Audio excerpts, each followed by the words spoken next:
Superstar Tom Cruise is best mates with Scientology's leader, David Miscavige. What about the church's attitude to its wonderful celebrities? And they are wonderful. John Travolta is an honorary Aussie, a great actor and by all accounts a fabulous guy. Not to mention Kirstie Alley, Juliette Lewis and of course Mr Cruise. Aaron says he and other members opened the files of several celebrity Scientologists in order to glean information which could be used as leverage to force a greater commitment to the organisation. Some might call that blackmail. To be a Scientologist in the Celebrity Centre, it's not that hard to run into them, but to read their files is another matter. In his statement, he also details attempts which were made to coerce one celebrity Scientologist into having an abortion. He says the young man who impregnated the celebrity was forced from the organisation and cut off from his parents, who remained Scientologists. Let's say she had something happen to her when she was a child that was so traumatic that in her file it indicates she's still upset about it. I'll use a story and say, look, if you come and join us, that's awful. We are going to... You can stop that from happening to other people. Right. Ruin them. That's awful, give them a solution. Aaron says he accessed more than 150 files that contain personal information on followers, much of which was obtained during so-called auditing.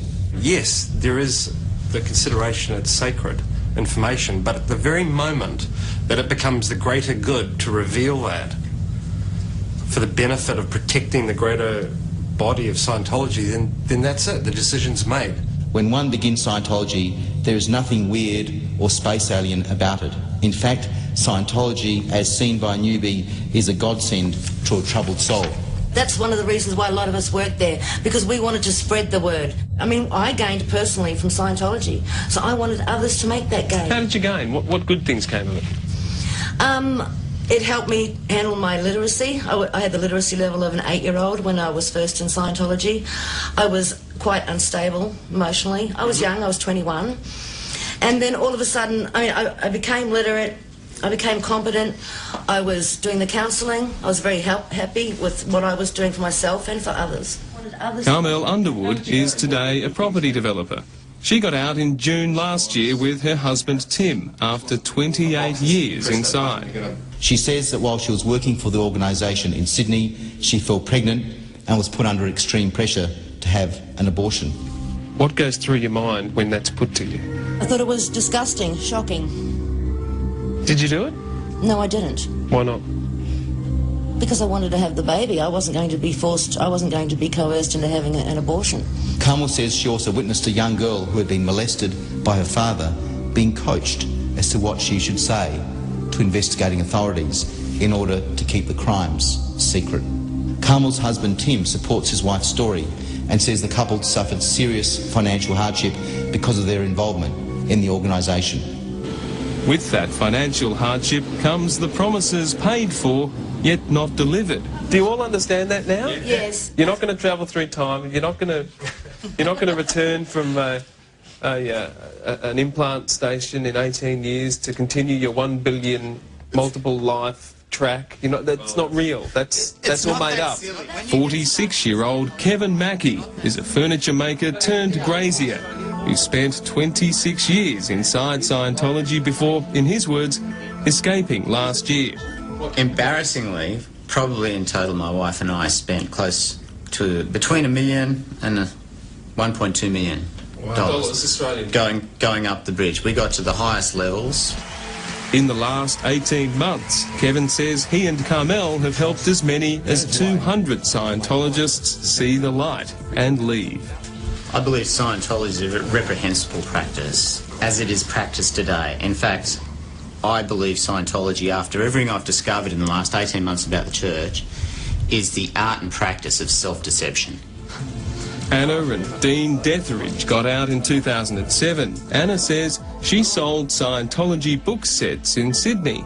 Packages of books and lectures for $4,000. Yep, $16,000 a day was pretty much my target when I was the bookstore officer. In books and packages. Four packages personally on my own. I had to sell that.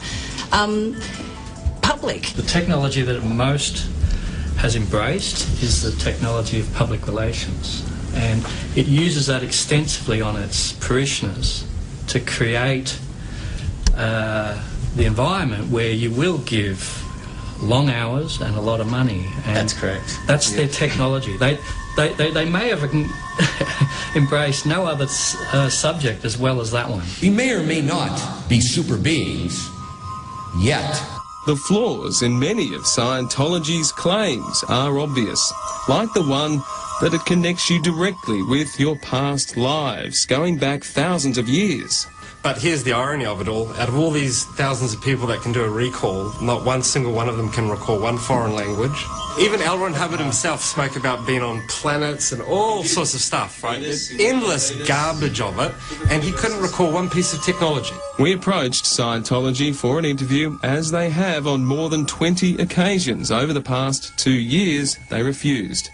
You can see their written response on our website, a response that fails to address any of the claims you've just heard.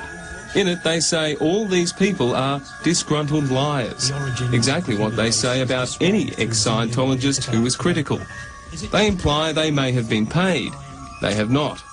And they add that Senator Xenophon appears to have been pressured to make his speech. I say to all Australians, as you fill in your tax return next July or August, ask yourself, how do you feel knowing that you're paying tax, yet this criminal organisation is not? How surprised are you that Senator Xenophon is sticking his neck out? Quite surprised. Amazed. Yeah. Very Why do you think he's doing it? He cares. He does know this is a con job. Judging by his track record in federal parliament, he's a man who honestly believes in a cause, and he's a man who hates injustice. Finally, Scientology claims Senator Xenophon's speech is an attack on religious freedom. In Australia, there are no limits on what you can believe, but there are limits on how you can behave. It's called the law, and no one is above it.